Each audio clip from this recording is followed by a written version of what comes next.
ಛೇ, ಇದೇನಾಗಿ ಹೋಯಿತು? ನಾನು ಮಾಡಿದ ಮಹಾ ತಪಸ್ಸುಗಳೆಲ್ಲ ವ್ಯರ್ಥವಾಗಿ ಹೋದವು. ದೇವೇಂದ್ರನನ್ನೇ ಧಿಕ್ಕರಿಸುವಷ್ಟು ಮಹಾಪರಾಕ್ರಮಿಯಾಗಿದ್ದ ನಾನು ಇಂದು ಒಬ್ಬ ಸಾಮಾನ್ಯ ಮನುಷ್ಯನಿಂದ ಪರಾಭವನಾಗಿ ಬಿಟ್ಟೆನಲ್ಲ. ಇಕ್ಷ್ವಾಕು ಕುಲವನ್ನು ಅಪಮಾನಿಸಿರುವೆ, ಆದ್ದರಿಂದ ನಾನು ನಿನಗೆ ಶಾಪ ಕೊಡುತ್ತೇನೆ. ಶಾಪ? ನೀನು ನನಗೆ ಶಾಪ ಕೊಡುತ್ತಿರುವೆಯಾ? ಸಾಯುತ್ತಿರುವ ನೀನು ಕೊಡುವ ಶಾಪ ಏ ರಾವಣನನ್ನು ಏನು ಮಾಡುವುದಿಲ್ಲ. ನಾನು ದಾನ ಧರ್ಮಗಳನ್ನು ಮಾಡಿದ್ದರೆ, ಪುಣ್ಯ ಕಾರ್ಯಗಳನ್ನು ಮಾಡಿದ್ದರೆ, ಪ್ರಜೆಗಳನ್ನು ಚೆನ್ನಾಗಿ ಪಾಲಿಸಿದ್ದರೆ ನನ್ನ ಮಾತುಗಳು ಸತ್ಯವಾಗಿ ಪರಿಣಮಿಸಲಿ. ಇಕ್ಷ್ವಾಕು ವಂಶದಲ್ಲಿ ರಾಮನೆಂಬುವನು ದಶರಥನ ಪುತ್ರನಾಗಿ ಜನಿಸುತ್ತಾನೆ. ಅವನು ನಿನಗೆ ವಧೆ ಮಾಡಲಿ.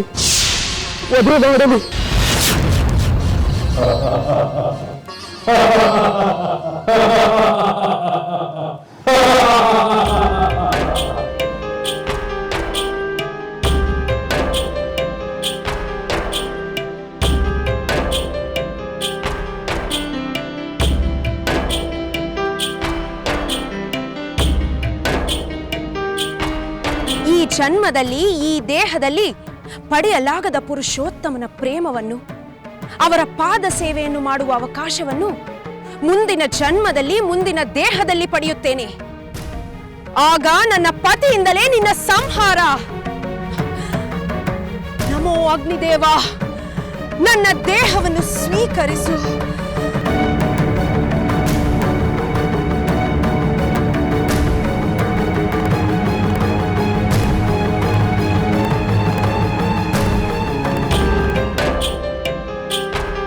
ಹಿಂದೆ ಆ ವೇದವತಿಯನ್ನು ನನ್ನ ವಶವಾಗುವಂತೆ ನಾನು ಬಲಾತ್ಕರಿಸಿದಾಗ ಅವಳು ನನಗೆ ಶಾಪ ಕೊಟ್ಟಿದ್ದಳು. ಅವಳೇ ಮಹಾಸುಂದರಿಯಾಗಿ ಜನಕಪುತ್ರಿ ಸೀತೆಯಾಗಿ ಹುಟ್ಟಿರಬಹುದೇ?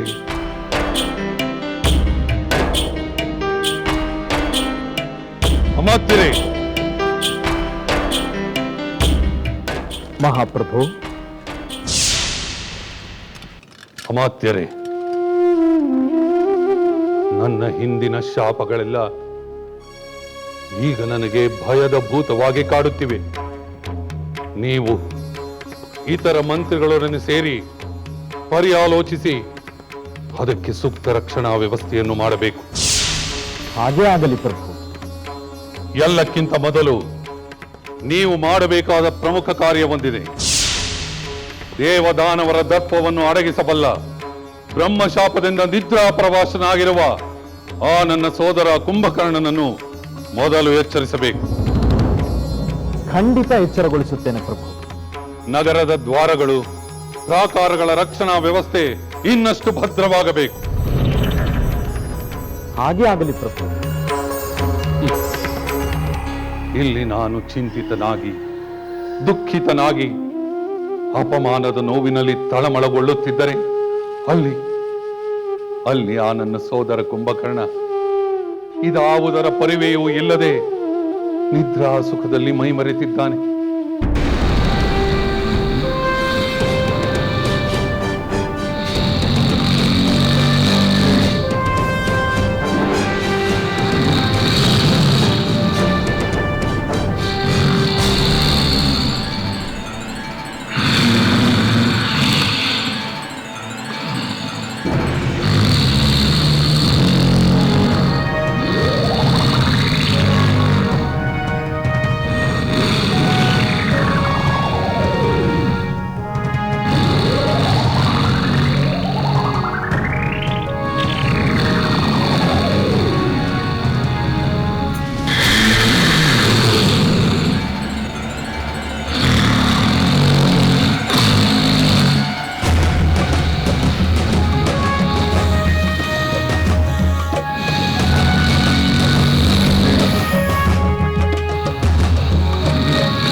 ಆ ಕುಂಭಕರ್ಣನಿಗೆ ಚಿಂತೆ ಎಂಬುದೇ ಇಲ್ಲ.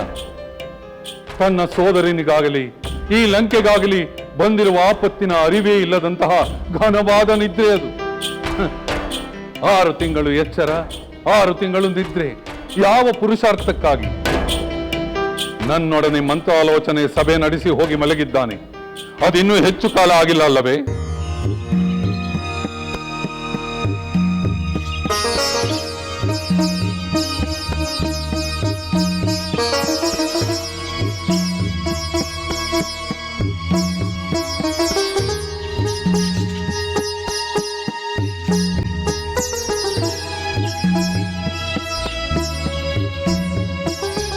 ಏಕೆ ತ್ರಿಜಟೆ, ನಿನ್ನ ಮುಖದಲ್ಲಿ ಬೇಸರ ಕಾಣುತ್ತಿದೆ?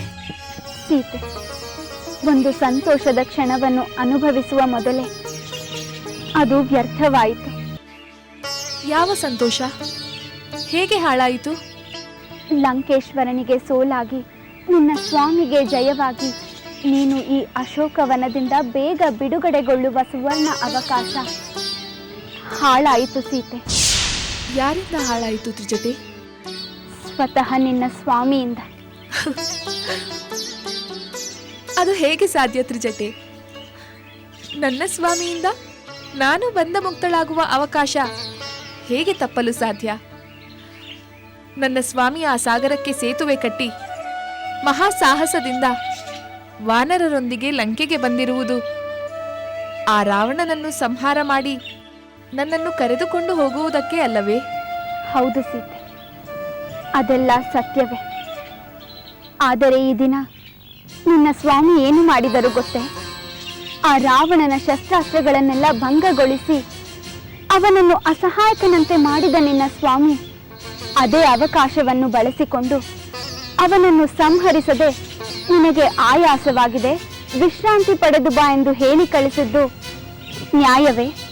ನೀನೇ ಹೇಳು. ಇಲ್ಲ ತ್ರಿಜಟೆ, ಖಂಡಿತ ಅನ್ಯಾಯವಲ್ಲ. ಶತ್ರು ಅಸಹಾಯಕನಾಗಿರುವಾಗ ಅವನನ್ನು ಕೊಲ್ಲದೆ ಅವನಿಗೆ ಸೂಕ್ತ ಕಾಲಾವಕಾಶವನ್ನು ಕೊಟ್ಟಿರುವುದು ನನ್ನ ಸ್ವಾಮಿಯ ಧರ್ಮ ತತ್ಪರತೆ ತೋರಿಸುತ್ತದೆ.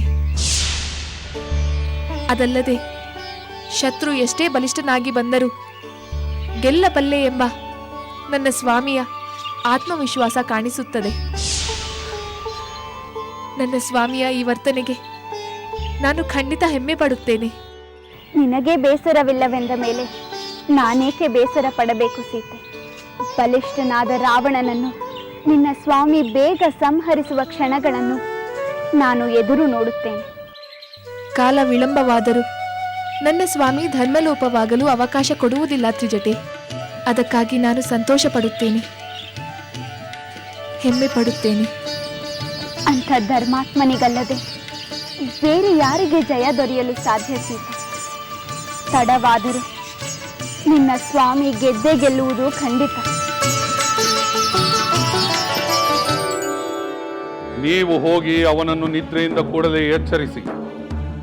ಮಹಾಬಲಶಾಲಿಯಾದ ಅವನು ಯುದ್ಧದಲ್ಲಿ ಪ್ರಚಂಡ, ಶತ್ರು ಸೈನ್ಯವನ್ನು ಧ್ವಂಸ ಮಾಡುವುದರಲ್ಲಿ ನಿಸ್ಸೀಮ. ಅವನು ಎದ್ದು ರಣರಂಗಕ್ಕೆ ಹೋದರೆ ನನಗೆ ಆತ್ಮವಿಶ್ವಾಸ ಮರಳಿ ಬರುತ್ತದೆ. ತಮ್ಮ ಮಾತು ನಿಜ ಪ್ರಭು. ಕುಂಭಕರ್ಣನ ಅದ್ವಿತೀಯ ಬಲದ ಮುಂದೆ ಶತ್ರು ಸೈನ್ಯ ತತ್ತರಿಸಿ ಹೋಗುತ್ತದೆ. ಹೌದು, ಆದರೆ ಅವನ ಹಾಳು ನಿದ್ದೆಯಿಂದ ಅವನ ಪರಾಕ್ರಮ ಸಮಯೋಚಿತವಾಗಿ ಪ್ರಯೋಗವಾಗುತ್ತಿಲ್ಲ. ಅವನು ತನ್ನ ನಿದ್ರಾಸುಖಕ್ಕಾಗಿ ತನ್ನ ಶೌರ್ಯ ಪರಾಕ್ರಮಗಳನ್ನಲ್ಲದೆ ತನ್ನ ಎಲ್ಲ ಸುಖಗಳನ್ನು ಮರೆತು ಹೋಗಿದ್ದಾನೆ. ಈಗ ಅವನು ಎಚ್ಚರಗೊಂಡು ಶತ್ರು ಸೈನ್ಯವನ್ನು ಧ್ವಂಸ ಮಾಡಬೇಕು. ನನಗೆ ಮತ್ತೊಮ್ಮೆ ಪರಾಜಯದ ಶೋಕ ಉಂಟಾಗಬಾರದು. ಹೌದು ಪ್ರಭು, ಕುಂಭಕರ್ಣನನ್ನ ಎಚ್ಚರಗೊಳಿಸುವ ಕಠಿಣ ಕಾರ್ಯವನ್ನ ನಾವೀಗ ಮಾಡಬಹುದಾಗಿದೆ. ಅವನು ಎಚ್ಚರಗೊಂಡು ರಣರಂಗಕ್ಕೆ ಹೋದನೆಂದರೆ ನಮಗೆ ಪರಾಭವವೆಂಬುದೇ ಇಲ್ಲ. ಈಗ ಅವನು ನನ್ನ ನೆರವಿಗೆ ಬಾರದಿದ್ದರೆ ಅವನ ಶೌರ್ಯ ಪರಾಕ್ರಮಗಳೆಲ್ಲ ನಿಷ್ಪ್ರಯೋಜಕವೇ. ಹೋಗಿ ಅವನನ್ನು ಎಚ್ಚರಿಸಿ. ಅಪ್ಪಣೆ ಪ್ರಭು.